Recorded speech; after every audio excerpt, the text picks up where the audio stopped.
गृहोपयोगी साहित्याची खरेदी करताय तर आजच आपल्या टेकेट सुपर मार्टला भेट द्या। कडधान्य, डाळी, साबण, ब्रँडेड कपडे, शूज, सायकल, कॉस्मेटिक्स हे सर्व मिळण्याचं एकमेव ठिकाण म्हणजेच टेकेट सुपर मार्ट। 5,000चे भरपूर डिस्काउंट, कमीत कमी 4,999च्या खरेदीवर 5 किलोमीटर पर्यंत मोफत घरपोच सेवा। पत्ता पंचवटी चित्रमंदिर जवळ, 332 रोड, संपर्क 92 97 97 50 00।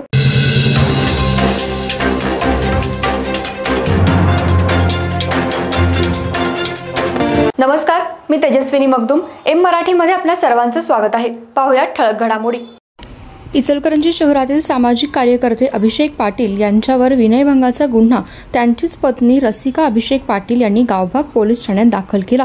आज त्यांना न्यायालयात हजर केलं असता न्यायालयाने न्यायालयीन कोठडी सुनावली। इचलकरंजी शहरातील सामाजिक कार्यकर्ते अभिषेक पाटील व रसिका अभिषेक पाटील हे नात्याने पती पत्नी आहेत। त्यांच्यात काही वादविवाद होत असल्यामुळे त्यांची सध्या न्यायप्रविष्ट बाब आहे। त्यांना एक मुलगा आहे।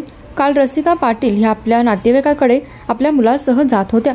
यावेळी अभिषेक पाटील यांनी रस्त्यामध्ये गाडी अडवून, आशुतोष पाटील हा माझा मुलगा आहे, त्याला माझ्याकडे दे, मी मुलग्याला सांभाळतो, जर नाही दिलं तर तुला जीवे मारीन अशी धमकी अभिषेक पाटील यांनी त्यांच्या पत्नी रसिका पाटील यांना दिली व धक्काबुक्की केली। रसिका पाटील यांना अपमानास्पद वागणूक दिल्यामुळे रसिका पाटील यांनी अभिषेक पाटील यांच्या विरोधात गावभाग पोलीस ठाण्यामध्ये विनयभंगाचा गुन्हा दाखल केलाय। आज अभिषेक पाटील यांना न्यायालयात हजर केला असता न्यायालयाने त्यांची न्यायालयीन कोठडीत रवानगी केली। अभिषेक पाटील यांच्यावर शिवाजीनगर व गावभाग पोलीस स्टेशनमध्ये वेगवेगळ्या स्वरूपाचे गुन्हे दाखल आहेत। अधिक तपास गावभाग पोलीस करत आहेत।